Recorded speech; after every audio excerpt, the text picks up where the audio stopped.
Alright. What the fuck happened? I stopped with the Brony analysis for a little while and it turns out so did fucking everyone else. No, seriously, you would expect for the last season of MLP there will be a lot of content, but like, there's not. Oh fucking well, I shouldn't even be caring about this shit. I got my own videos to deal with. So, let us begin. So, with Season 5 of My Little Pony focusing on Cutie Marks so much, I wanted to talk about them, along with Magic, because it's been something I've been wanting to talk about for some time now. So, hello, I'm CakeHat Colt, the fan of many things, and here's my crazy thoughts of Cutie Marks and Magic. So, what are Cutie Marks? Well, Cutie Marks are supposed to be representations of three things: your special talents, your objective in life, and/or your destiny. And in order to get your Cutie Mark, you must discover one of these three things. However, that is the only thing that Cutie Marks can do: represent. They don't tell you your purpose in life or what you're meant to be. They don't tell you what you have to do. You have to figure that out yourself. And Season 5 shows this, hypocritically in my opinion, with two characters, who are of course Troubleshoes and Diamond Tiara. The problem they had was that they didn't understand their marks. Troubleshoes misread his thinking it meant bad luck, while Diamond Tiara didn't have a clue what her mark meant at all. Now this leads to the question, how did they get their marks? Well, I think that Troubleshoes got his mark by finding his objective in life, but was very vague about it. Think about it. Troubleshoes' objective was to join the rodeo. That's it. And that's all he needed to get a Cutie Mark. But when he gets it, he, understandably, mistakes it as meaning bad luck, seeing that as his destiny, and in doing so he wasn't able to find or see his talent in the rodeo, because of what he thought his destiny was. This was where it shows he thought that the Cutie Mark was telling him what he was meant to be, and as I said, that's not how this works. Now for Diamond Tiara, I'm not sure how she got her mark, but one thing's for sure, she thinks the same way as Trouble, that her mark is supposed to tell her what she's supposed to do. I think I know why the writers are doing this. The answer is the show itself. My Little Pony is a slice-of-life show, and as a slice-of-life/fantasy, it has to represent real life as close as possible so the lessons can be learned. Originally, to our knowledge, when you got your mark, you know exactly what to do for the rest of your life.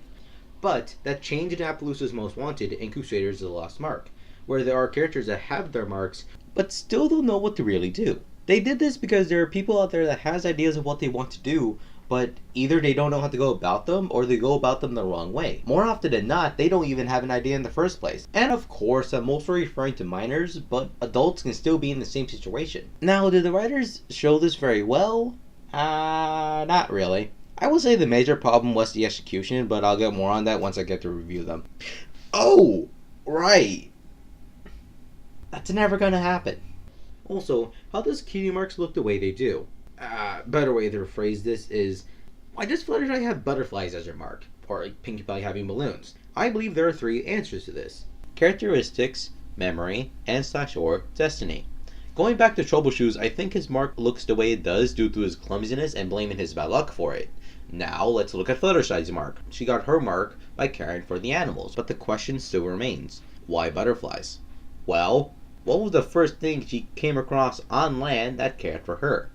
The butterflies that saved her life. Since Fluttershy's talent is involved with caring for animals, her mark must have weapon something that best symbolized that, of course according to her.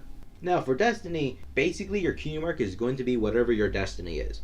Like Caden's having the crystal heart, or Celestia and Luna having the sun and moon. And one more thing about Cutie Marks. Cutie Marks are not identities, but they are practically glued to one another. It's like tape on a piece of paper, having the Cutie Mark be tape and identity be the paper. When you try to remove the tape, some of the paper will be taken with it. To my knowledge, there are two episodes that exhibits this. One, Magical Mystery Cure, where Twilight accidentally casts a spell that switches the Cutie Marks to the rest of our main characters. So when the Cutie Marks are removed from each of them, the only piece of identity that was taken as well was your occupations, aka their environment. And since one's environment does play a role in their personality, that also affects the rest of the identity. 2. Cutie Map, where Starlight removes the main 6 Cutie Marks by force. Now I consider the spell Starlight used is much stronger than the spell used in Magical Mystery Cure. In there, the Cutie Marks were switched. In here, the marks are replaced with marks that slowly sucked away their personalities.